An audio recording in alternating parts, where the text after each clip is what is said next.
మాజీ మంత్రి వైసీపీ కీలక నేత గుడివాడ అమర్నాథ్ వ్యాఖ్యలు ఆ పార్టీలో దుమారం రేపుతున్నాయి. కార్యకర్తల వల్లే 151 సీట్ల నుంచి 11 సీట్లకు పడిపోయామని అన్నారు. ముఖ్యంగా వాలంటీర్ల వ్యవస్థ వల్లే ఈ దుస్థితి వచ్చిందంటూ ఆయన చేసిన వ్యాఖ్యలు చర్చనీయాంశంగా మారాయి. 2019 ఎన్నికల్లో విజయంలో కార్యకర్తలదే కీలక పాత్ర అని చెప్పిన చాలా మంది వైసీపీ నేతలు ఇప్పుడు వాళ్ళ వల్లే పార్టీ పడిపోయిందని చెప్పడం ఆశ్చర్యాన్ని కలిగిస్తుంది. గుడివాడ అమర్నాథ్ వ్యాఖ్యలపై మరింత విశ్లేషణ మా మేనేజింగ్ డైరెక్టర్ రాజేంద్ర అందిస్తారు. గుడివాడ అమర్నాథ్ మీకు గుర్తుండే ఉంటాడు.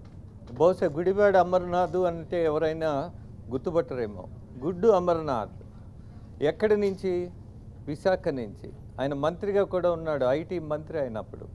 చాలా ప్రాచుర్యం సంపాదించాడు ఒక గుడ్డును పోలికను తీసుకొని. ఇవాళ మళ్ళీ మాట్లాడుతున్నాడు ఆయన. ఏమని?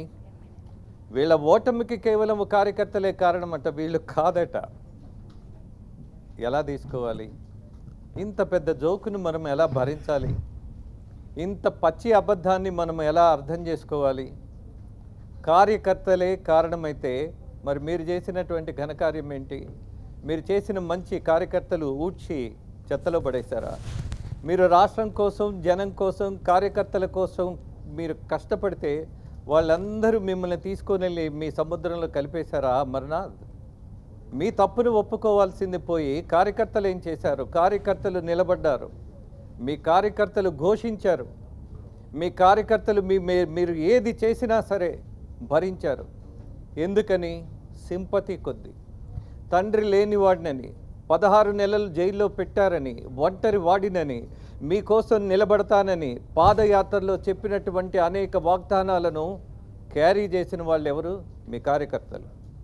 అలాగే ఎక్కడ సమావేశాలు జగన్మోహన్ రెడ్డి పెడితే అక్కడ వందలాది వేలాది మంది తరలి వెళ్ళిపోయి నిలబడింది ఎవరు? మీ కార్యకర్తలు. అలాగే నాయకుల దౌష్యానికి, మీ దోపిడీకి పూర్తిగా బలైంది ఎవరు? మీ కార్యకర్తలు. మీ కార్యకర్తలకు మీరు ఇచ్చినటువంటి గౌరవం ఏంటి? ఎప్పుడైనా ఎక్కడైనా మీ నాయకులు రాష్ట్రాన్ని దోచేశారేమో కానీ, మీ నాయకులే పూర్తిగా బూతులతో రాష్ట్రం మొత్తం కాలుష్యంతో పెంచారు కానీ ఎక్కడైనా బాధ్యతగా కనపడ్డారా? అరే బూతు అనంటే మీకు అది పెద్ద నీతిలాగా కనపడింది కదా. రోజు దాన్ని ఏదో రామనామ జపంలాగా, ఒకడు నీ అమ్మ మొగుడు అన్నాడు, మాట్లాడడానికే నాకు అసహ్యం వేస్తుంది వాటిని గుర్తు చేయాలంటే. ఒక్కొక్క బూతు మీకు తూటాలా తగిలిందన్నటువంటి గుర్తు రావట్లేదా? గుర్తింపు లేదా? అర్థం కావట్లేదా? నిజానికి ఈ రాష్ట్రంలో ఒక గొప్ప ప్రతిపక్షం ఉంటే జనం ఇంకా సంతోషపడేవాళ్ళు. మీకు ప్రతిపక్ష హోదా కూడా లేకుండా చేసినటువంటి జనం యొక్క మనోభావాలు ఇంకా అర్థం కాలేదా? ఎందుకు మిమ్మల్ని పక్కన పడేశారు? ఇంకా 40% మాకు ఓటింగ్ ఉందని తొడగొట్టుకుంటారు ఎందుకు? 5 కోట్ల జనాభాలో ఓటర్లు ఎంతమంది? ఆ ఓటర్లలో మీకు వచ్చినటువంటి శాతం ఎంతమంది? అసలు ఇవాళ ఉన్నటువంటి ప్రభుత్వానికి కూడా వచ్చినటువంటి శాతాన్ని తీసుకుంటే మీ పర్సెంటేజీలు కాదు, ఇక్కడ మిమ్మల్ని తిరస్కరించారన్నటువంటి నిజం మీరు గ్రహించట్లా.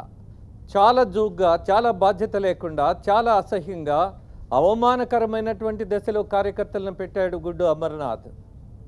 కార్యకర్తలు ఏం చేశారు? దాంతోపాటు మళ్ళీ ఒక వ్యవస్థ ఉన్నది, జగన్మోహన్ రెడ్డి ఆశించి ఏదో గొప్పగా మార్పు తీసుకొస్తాము అని, వాలంటీర్ వ్యవస్థ.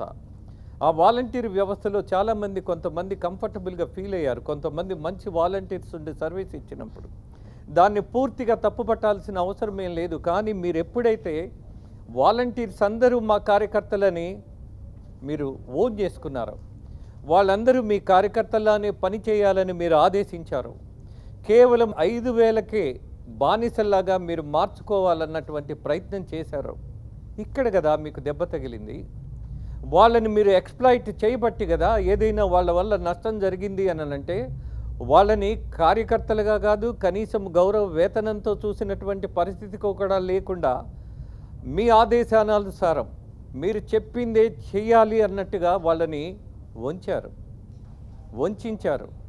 హింసించారు, బాధించారు. మరి ఆ వాలంటీర్లు మీ తరపున ఎలా నిలబడతారు?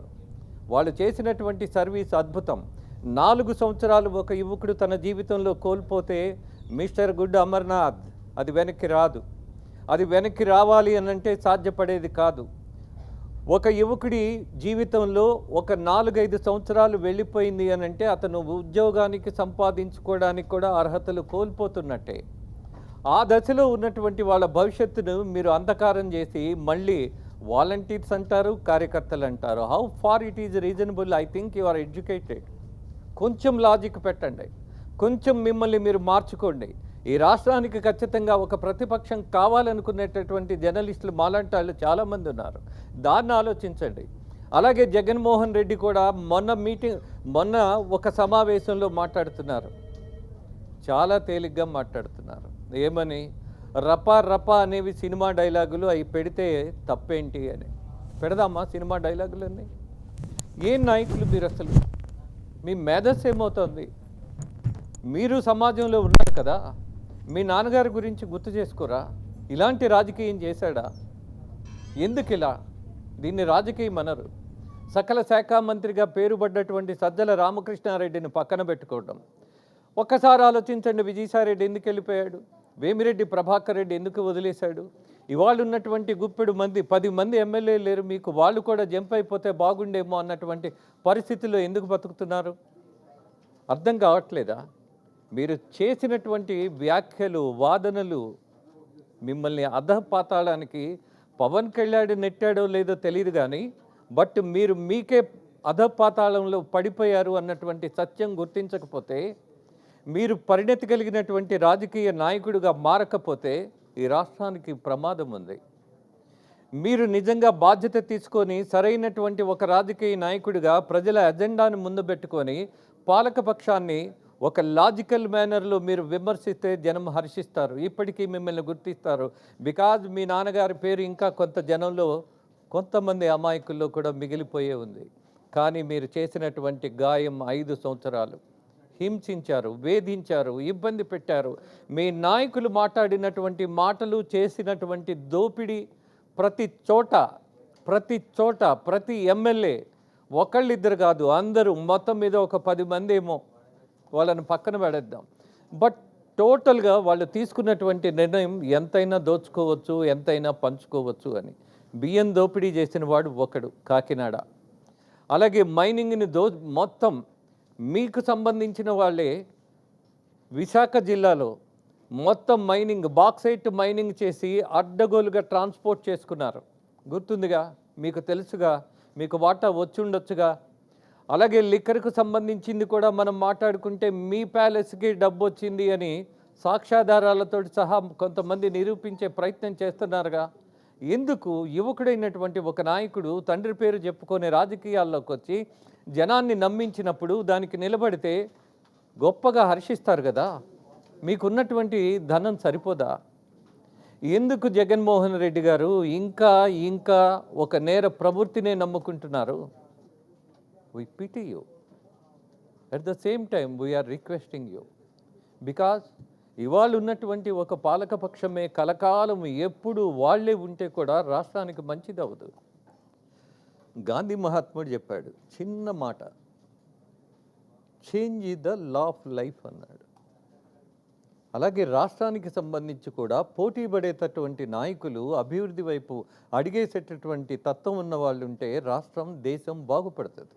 డబ్బుతోనే మొత్తం కొనేయాలి అని అనుకుంటే అది కాసేపు కూసేపు, అది కొంతమందిని, కానీ ఎప్పుడూ కుదరదు. అది ఒక్కసారి కుదురుతుంది. అందుకే మై డియర్ గుడ్ అమర్నాథ్, మీ అధినేతకు కూడా మీరు చెప్పాల్సింది ఇలాంటి చౌకబారు వ్యవహారాలు కాదు. పాలనలో ఉన్నప్పుడు ఒక్క మాట మాట్లాడడానికి మీకు ధైర్యం లేదు, చొరవ లేదు, అవకాశం లేదు.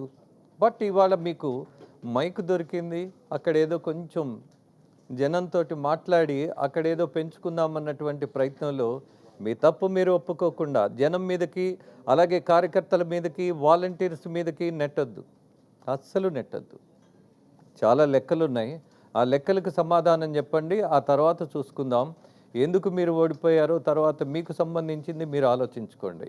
మీరు ఓడిపోయినందుకు మీరు బాధపడతారేమో కానీ జనం ఇవాళ బాధపడ్డారా లేదా అన్నది 164 సీట్లు వచ్చిన తర్వాత దేర్ ఈజ్ నో క్వశ్చన్.